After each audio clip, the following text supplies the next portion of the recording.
Galera, como mais de 270 pessoas já passaram pelo nosso processo da mentoria, a gente acabou identificando padrões entre as pessoas que buscam executar mais, ter uma gestão de tempo melhor, serem mais eficientes e mais produtivas. Vários padrões dentro desses grupos de pessoas. E um dos principais desses padrões é de ter uma autocobrança muito elevada. E essa autocobrança ela se divide normalmente em dois grupos de pessoas. Aquelas que procrastinam muito durante o dia e acabam executando só no seu dia 20% do que sabem que são capazes de executar. E outro grupo de pessoas é quem executa muito, só que acha que deveria estar executando muito mais, não sabe ali definir bem o limite saudável da coisa. E nesse vídeo eu vou te passar uma estratégia prática, não é tanto mental, é mais prática mesmo que tu pode executar e fazer para lidar com essa autocobrança, independente de qual desses dois grupos tu te encontra. Vamos lá, por mais que a estratégia seja prática, ela começa pelo aspecto mental, por uma questão de perspectiva. Porque pensa comigo, se tu te cobrar em relação a resultados, tu só vai saciar essa autocobrança quando tu atingir o resultado que tu está buscando, que dependendo do resultado que pode demorar meses ou anos. E tu não quer ficar esse tempo todo nessa ansiedade da autocobrança até resolver. E digo mais, quando tu atingir o resultado e tu saciar essa autocobrança, o que vai acontecer é que ela vai diminuir por uma semana ou talvez um pouquinho mais, e depois tu já vai começar a te cobrar de outra coisa, um outro resultado maior ainda. Porque é assim que o ser humano né? A gente está sempre querendo evoluir, a gente está sempre querendo mais. Então se tu te cobra pelo resultado, tu fica nesse período longo de autocobrança, sacia por alguns dias e depois tu entra de novo até o próximo resultado e tu fica nesse ciclo sem fim. Então a autocobrança ela é muito mais saudável, tá? E ela te auxilia muito mais a executar mais e por consequência chegar mais rápido no teu resultado quando ela é em relação ao teu processo de execução. A execução das atividades que estão vinculadas com esses teus objetivos de longo prazo. Se tu tá fazendo o que precisa ser feito para chegar lá. Essa autocobrança ela faz muito mais sentido e ela é muito mais saudável. Então começa por aí. Perceba que não faz sentido tu te cobrar pelo resultado, senão tu entra num ciclo interminável, e que faz sim muito sentido tu te cobrar em relação a se tu tá fazendo o que precisa ser feito para chegar lá ou não. Próximo ponto é tu ter a clareza e a convicção que as atividades das quais tu tá executando, então te cobrando por estar executando elas, estão sim vinculadas majoritariamente com os teus objetivos de longo prazo. Porque se tu ficar te cobrando sobre atividades que não estão vinculadas, tu não vai ver progresso. Porque tu vai estar executando essas atividades, só que tu não vai estar vendo tu chegar mais perto do resultado que tu quer, logo a autocobrança vai se manter ali, porque tu não vai estar progredindo, certo? Isso serve tanto para o procrastinador, para o grupo, o grupo de pessoas que são procrastinadoras, quanto para aquelas que fazem coisas demais. É muito importante tu ter essa clareza de novo, se tu está executando as atividades que estão sim vinculadas com os teus objetivos de longo prazo. Agora, um bônus aqui. Vamos supor que tu não saiba quais são essas atividades, que tu recentemente botou esse objetivo para ti, tu não tem clareza exata do que tu precisa fazer para chegar lá. Não tem problema. Descobrir quais são essas atividades faz parte dessas atividades. É simplesmente uma das primeiras. É tu descobrir o que tu precisa fazer para chegar lá. Isso tu faz ou pesquisando histórias de pessoas que já obtiveram o resultado que tu está buscando, ou melhor ainda, conversando, entrando em contato com essas pessoas. Então esse é o segundo ponto, clareza da execução, que essas atividades estão sim vinculadas aos teus objetivos de longo prazo. Terceiro ponto e talvez o mais importante desse vídeo é defina antes quais são as atividades que tu vai fazer, que tu vai executar no dia seguinte, de modo que tu esteja satisfeito quando tu terminar de executá-las, quando tu tiver concluído elas. O que eu quero dizer com isso? E agora eu vou separar o grupo do procrastinador e o grupo da pessoa que faz coisas demais. O procrastinador, ele normalmente ele sente a dor de estar fazendo muito menos do que ele sabe que ele é capaz, só que se ele deixa essa dor, o emocional dele tomar conta, ele vai querer se comprometer com muitas atividades no próximo dia ou naquela semana. Só que como ele está vivendo um estilo de vida, um ritmo atualmente bem mais lento do que aquele que ele acaba se comprometendo, ele não consegue sustentar, ele não consegue vencer essa quantidade de atividades. E daí ele não faz, volta a procrastinar e fica se culpando e se cobrando por não estar fazendo. Então, se tu se encaixa nesse grupo aqui, começa devagar, te compromete, faz o planejamento das atividades do dia seguinte, só que tenha essa consciência do nível de execução que tu está hoje. Porque, de novo, não importa o nível que tu está hoje, importa é o quanto tu está progredindo, o quanto mais tu está crescendo a cada semana que passa. Então esquece, não é importante o quanto hoje tu executa, e sim o quanto tu vai progredir nessa semana em relação à semana passada.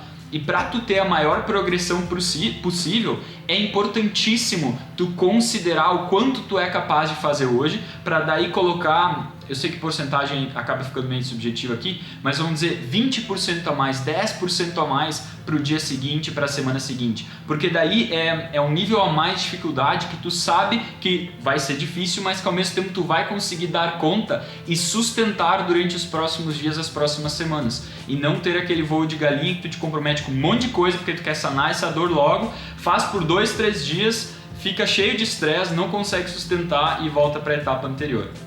E por que isso é importante, então, mais em relação à autocobrança, tá? Tu definir no dia anterior quais são as tuas atividades do dia seguinte. Porque tu define num momento, antes do dia seguinte, que tu não tá na emoção do dia seguinte. Então, digamos, tu não tá embriagado de emoção do dia seguinte. Então, tu faz uma análise lógica e racional. Beleza, o quanto eu tô executando hoje, atualmente, quanto eu sou capaz de executar? Tá, mais ou menos tantas atividades é o que eu venho fazendo. Beleza, o que faz sentido eu me comprometer de intensidade, quantidade de atividades para eu fazer amanhã?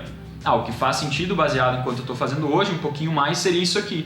Beleza, escreve lá, te compromete com aquelas atividades e executa elas no dia seguinte. O que vai acontecer? Vamos supor, tu chega no dia seguinte, tu executa, tu terminou. Só que como tu começou esse processo de mudança, tu tá motivado, tu vai querer fazer muito mais. Quer fazer mais? Beleza, mas não te cobra por isso, não te compromete com isso. Te compromete com aquilo que tu definiu na noite anterior num processo racional. Porque quando tu tá vivendo o dia, quando tu tá ali no meio do processo, as emoções normalmente podem, né? Elas podem vir a tomar conta, certo? E daí tu vai estar fazendo uma análise emocional do processo. E aí que está o problema, é aí que a autocobrança impera. Porque se algo acontece que evidencia a dor da tua procrastinação, ou tu não está te sentindo bem, ou tu tem um problema na tua vida, e daí tu vai analisar se tu está executando o quanto tu julga suficiente, provavelmente tu vai jogar muito para baixo, porque tu vai estar triste, tu vai estar mal, tu vai estar no meio da autocobrança. E daí tu vai fazer uma análise muito pessimista do que realmente está acontecendo. Por isso que é muito importante tu tomar essa decisão na noite anterior, quando tu tá, digamos, sóbrio de emoção, quando tu tá fazendo essa análise lógica. E daí quando tu termina o dia e olha para que tu fez as atividades que tu te comprometeu, tu pode te dar um tapinha nas costas e falar, olha, o que eu me comprometi, aquele pequeno avanço, eu fiz, eu executei, massa, tive progresso. E essa é a principal parte. Tu ter progresso e conseguir observá-lo, e tu vai conseguir porque tu te comprometeu, tu escreveu, tu fez análise lógica, tu tá olhando para dados, e depois que o dia passou, tu analisa esses dados de novo e tu vai ver claramente que tu teve progresso. Aí esse senso de progresso, essa percepção dele através dessa análise lógica e de dados, auxilia muito com que tu lide com a tua autocobrança. E assim tu vai indo sucessivamente. Agora vamos para o outro grupo que é de pessoas que executam um monte de coisa no dia e mesmo assim querem mais, não sabem onde é que está o limite. Para vocês do segundo grupo, o que eu falei lá no início do vídeo é ainda mais importante, de ter clareza de estar executando as atividades corretas, atividades que estão sim vinculadas com os teus objetivos de longo prazo. Quando tu desenvolve essa clareza, quando tu vai atrás dessa informação e tu desenvolve essa convicção de que sim, tu tá fazendo as atividades corretas, tu vai perceber que a tua autocobrança já vai diminuir muito. Mas provavelmente ela não vai sanar só com isso, tá? Tu precisa de mais uma ferramenta que é similar ao que eu estava falando para o grupo dos procrastinadores. No dia anterior, quando tu estiver sóbrio de emoções e conseguir fazer essa análise lógica, tu definir quais atividades tu vai fazer no dia seguinte, só que aqui com uma sacada, tá? É definir, é ter essa clareza. Se eu fizer essas atividades aqui, que eu me comprometi, eu vou poder me sentir feliz e satisfeito com o dia de amanhã? Hoje, estou analisando a noite anterior, né? Eu analisando hoje essas atividades pro dia de amanhã. Se eu executar isso amanhã, vai fazer sentido? Eu vou ter feito muita coisa? Eu posso me sentir bem? Vou, com certeza sim. Isso aqui tá legal, isso aqui tá massa. Show!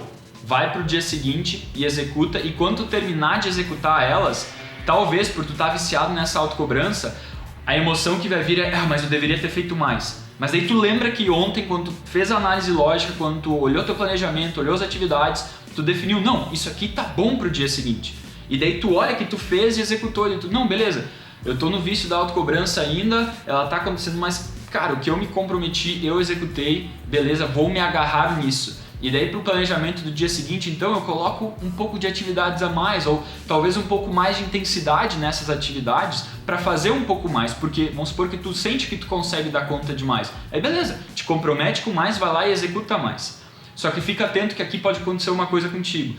É tu te comprometer com coisas demais. É tu perder o fio da meada, digamos assim, e te comprometer com mais atividades do que tu consegue executar. Só que esse planejamento também serve para isso. Porque tu vai ver que tu botou um monte de coisa na tua lista, tu passou o dia inteiro executando e mesmo assim tu não conseguiu vencer. Aí é tu te questionar, bom, será que eu tô criando um comprometimento que não é real? Ou que talvez seja real, mas que não é sustentável, que não dá para fazer esse tanto de atividades nessa quantidade nesse nível de intensidade de forma sustentável?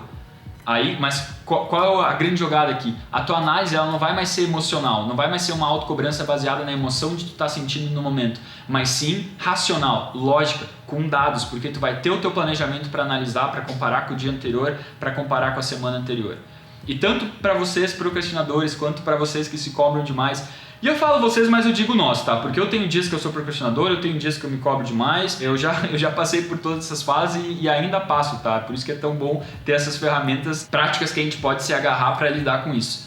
E independente do sentimento que passar, ou melhor, a causa que estiver causando essa autocobrança, vai para o teu planejamento, vai para esses dados que tu tá analisando e faz essa análise fria e racional em relação ao que tu vem executando e o que tu consegue executar. Agora, se tu é um profissional que já percebeu a importância de tu desenvolver maestria na tua gestão do tempo, desenvolver o teu foco, desenvolver maestria também na tua produtividade, na tua eficiência e o quanto isso vai fazer tu chegar mais rápido e com mais consistência nos teus objetivos de longo prazo, se tu já conseguiu enxergar isso e fazer essa conexão, eu te convido a marcar uma sessão de avaliação da Mentoria Titã totalmente gratuita conosco. O link vai estar aqui embaixo na descrição e no primeiro comentário para então, numa conversa comigo ou com o Gabriel, nós vermos se e como a gente pode te ajudar através do nosso processo da Mentoria Titã. E antes de ir para o encerramento do vídeo, eu quero te convidar a assistir esse depoimento de uma pessoa que já passou pelo nosso processo da Mentoria Titã.